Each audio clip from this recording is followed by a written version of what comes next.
मुलांनो, आज आपण व्याकरणातील रिव्हिजनाचा खूप महत्त्वाचा असा भाग रिव्हिजनमध्ये पाहणार आहोत.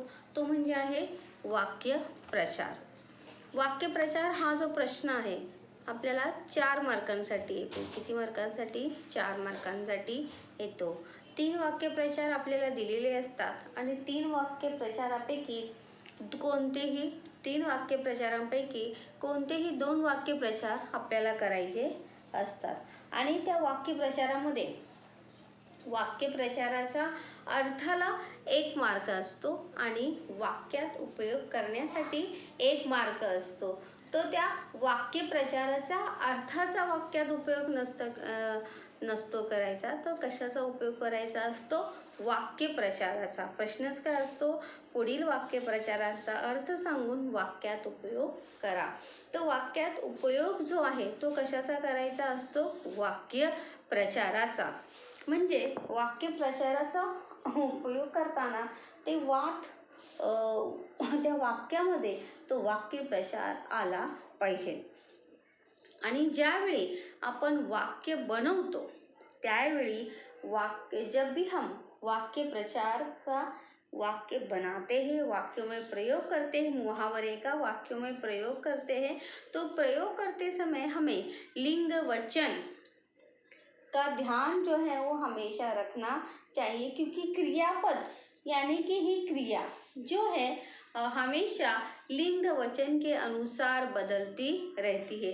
जसं वाक्यामध्ये लिंग असेल त्यानुसार आपलं क्रियापद किंवा वाक्य रचना जी आहे ती नेहमी बदलत असते.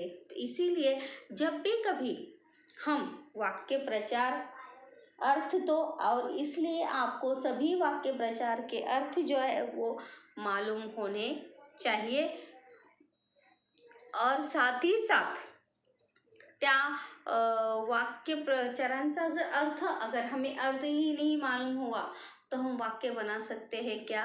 नहीं. तो इसीलिए आपल्याला त्या प्रत्येक वाक्यप्रचाराचा अर्थ जो आहे तो माहीत असला पाहिजे. इसलिए मैं यहाँ पर हमने आज रिवीजन के लिए और 4 नंबर है, बहुत ही महत्वपूर्ण 4 मार्क्स जो है बहुत ही महत्वपूर्ण होता है. अगर हमारा अर्थ सही है तो 1 मार्क, वाक्य भी हमारा सही है तो 1 मार्क, और हमारा दोनों वाक्य प्रचारों के दोनों अर्थ सही हैं और हमने वाक्य भी सही बनाया है तो हमें बराबर से एक झटके में तुरंत हमें कितने मार्क्स मिल सकते हैं? 4 मार्क आपल्याला मिळू शकतात. तर त्यासाठीच आज आपण काही वाक्यप्रचार पाहणार आहोत पुन्हा एकदा, की कशा प्रकारे आपण वाक्य जे आहेत बनवू शकतो आणि त्या वाक्यप्रचारांच्या सहाय्याने किस प्रकार से, क्योंकि वाक्य प्रचार के साथ साथ हमें अर्थ भी उसका मालूम होना चाहिए. जर आपल्याला अर्थ माहीत नसेल तर आपण त्याचं वाक्य बनवू शकणार नाही. तर सर्वात महत्त्वाचं ते म्हणजे आहे की आपल्याला त्या वाक्यप्रचाराचा अर्थ माहीत असणे फार गरजेचं आहे. जर अर्थच माहीत नसेल तर आपण वाक्य बनवू शकणार नाही. तर पहा, पहिला इथे वाक्यप्रचार आहे तो आहे उत्साहाला उधाण येणे. याचा अर्थ काय होणार आहे? खूप आनंद होणे. वाक्य तुम्ही बनवायची, तर लक्षात ठेवा वाक्य तुम्ही बनवायची आहेत. त्यानंतर दुसरा आहे गलका करणे. गलका करण्याचा अर्थ आहे गोंधळ करणे.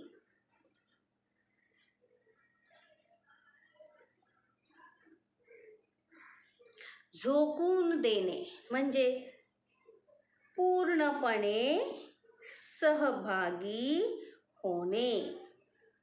पूर्णपणे सहभागी होणे.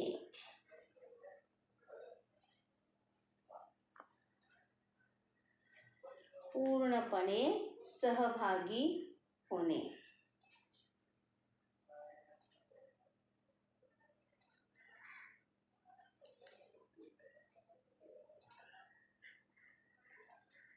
त्यानंतर आहे पर्वणी असणे. पर्वणी असणे याचा अर्थ काय आहे?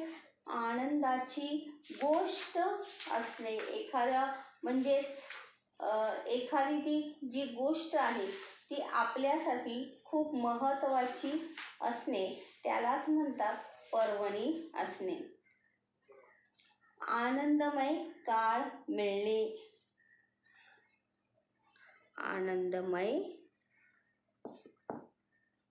किंवा आनंदाचा दिवस असणे असेही आपण म्हणू शकतो. मुठभर मांस चढणे म्हणजे हुरळून जाणे. म्हणजे थोड़ी सी तारीफ से जैसे हिंदी में मुहावरा होता है फुला न समाना, फुले न समाना, त्यालाच म्हणतात मुठभर मांस चढणे म्हणजेच हुरळून जाणे. अंगावर सरसरून काटा येणे. घाबरणे. खूप भीतीने घाबरणे.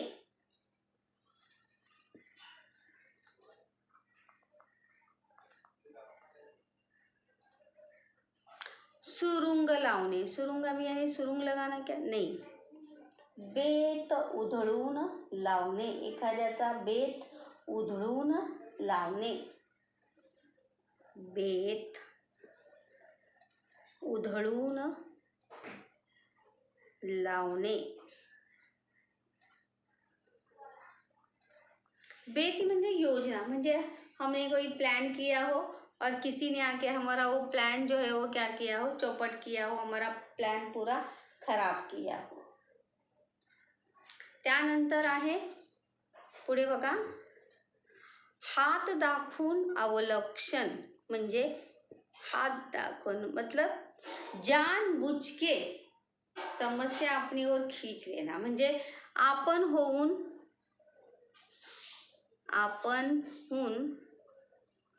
संकट ओढवून घेणे. आपणहून संकट ओढवून घेणे. त्यानंतर अंगाचा तीळ पापड होणे. अंगाचा तीळ पापड म्हणजे खूप राग आणे. बहुत ज़्यादा क्या होना? गुस्सा आना. खूप राग येणे.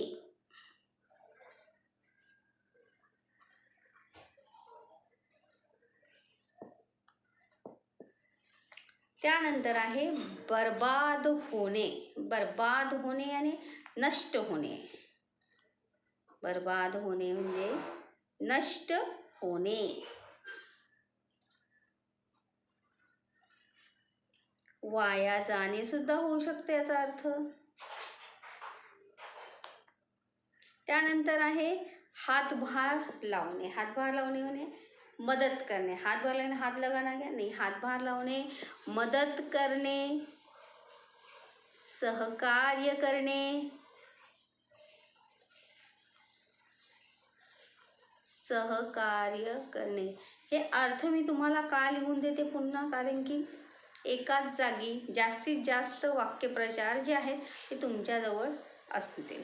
संकोच वाटणे म्हणजे लाज वाटणे. संकोच वाटणे, लाज वाटणे. लाज यानी शरम. भारावून जाणे. भारावून जाणे म्हणजे प्रभावित होणे. किसी चीज़ से, हम किसी चीज़ से, किसी व्यक्ति से, किसी जगह से क्या होते हैं? प्रभावित होते हैं. म्हणजे एखादी गोष्ट पाहून, कोणतीही वस्तू पाहून, कोणत्याही व्यक्तीला पाहून, किसी व्यक्ति के पर्सनॅलिटी से हम क्या हो सकते हैं? प्रभावित हो सकते हैं. त्यालाच म्हणतात भारावून जाणे. म्हणजेच त्याचा अर्थ काय होणार आहे? प्रभावित होणे. प्रभावित होना. किसी के व्यक्तिमत्व से. ये बात याद रखिए कि जब आप इसके वाक्य बनाएंगे तो वाक्य रचना जो एकदम एक्यूरेट, एग्जैक्ट वाक्य रचना जो आहे ती तुमची असली पाहिजे. त्यानंतर आहे मळमळ व्यक्त करणे. मळमळ यानी अभी जी मचलना ऐसा उसका यहाँ पर अर्थ है क्या? नाही. मळमळ व्यक्त करणे याचा अर्थ आहे नाराजी व्यक्त करणे, दुःख वाटणे. मतलब किसी बात के प्रति दुःख होना, तकलीफ होना, त्याला म्हणतात मळमळ व्यक्त करणे, म्हणजे नाराजी व्यक्त करणे. नाराजी व्यक्त करणे. दुःख सुद्धा लिहू शकतो आपण, दुःख वाटणे. त्यानंतर ऋण. ऋण म्हणजे काय? कर्ज. कर्जा होतं या नाही, ऋण असणे, कर्ज असणे.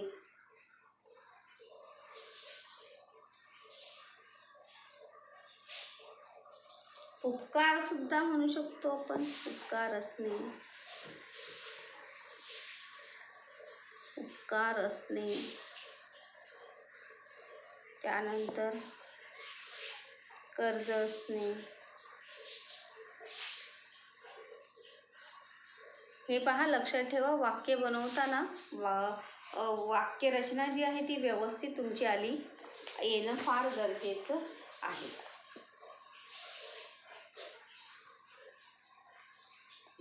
त्यानंतर आहे भान ठेवणे. त्याचा अर्थ काय होणार आहे? जाणीव ठेवणे. रममान होणे, मग्न होणे.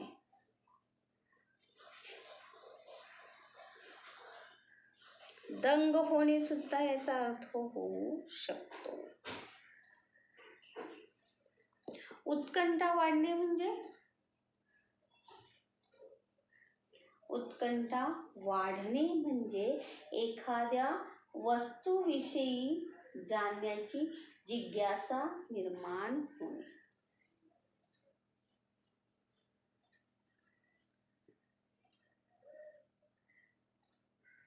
जिज्ञासा वाढणे.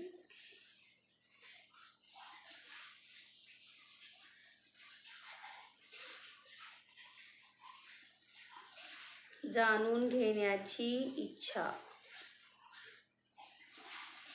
वाटणे.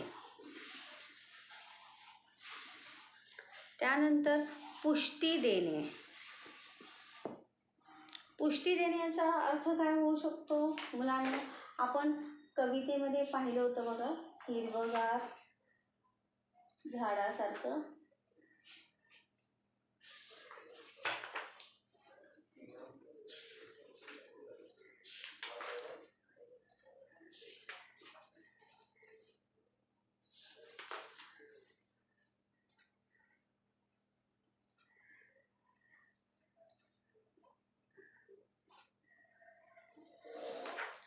पुष्टी देणे, आधार देणे.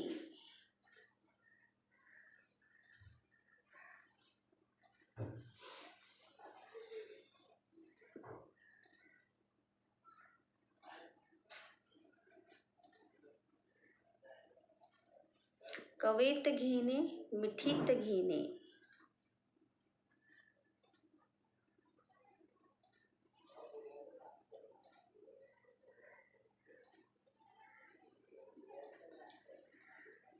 भुरळ पडणे, सर्व काही विसरून जाणे, सर्व काही विसरून जाणे.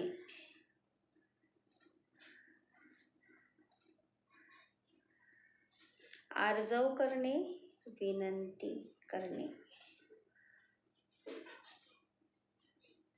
तथ्य असणे,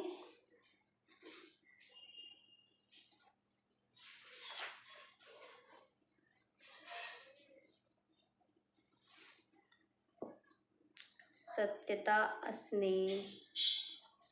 सत्यता असणे, एखाद्या गोष्टीमध्ये सत्यता असते की नाही. त्यानंतर बरोबर असणे.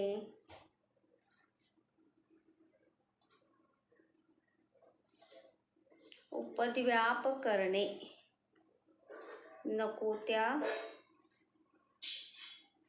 गोष्टी करणे. मतलब जो चीज़ नहीं करनी चाहिए वो करना.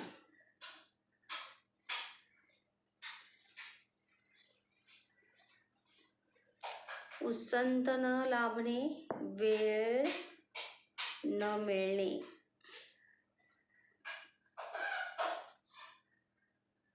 टक लावून पाहणे, एकसारखे पाहणे.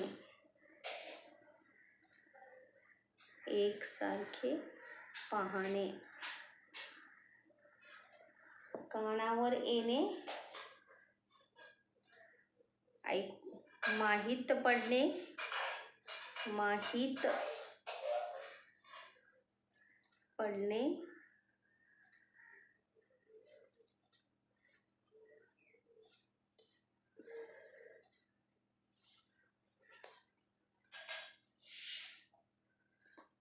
कट करणे, कारस्थान करणे.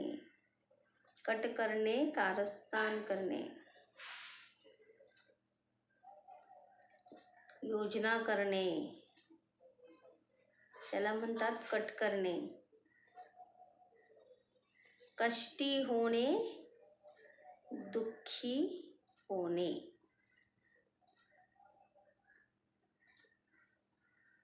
हिरमोड होणे, नाराज होणे.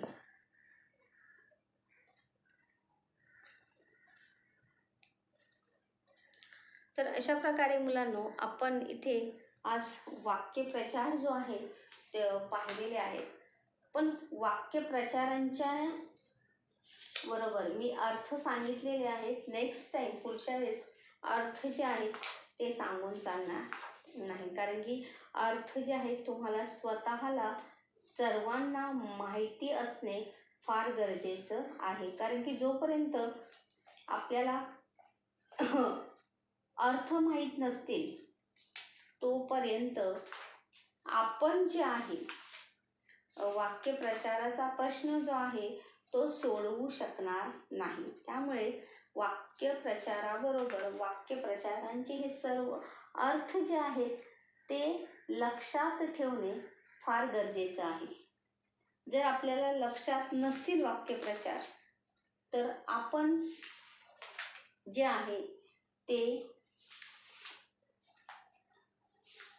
वाक्यप्रचाराचा प्रश्न जो आहे तो सोडवू शकणार नाही.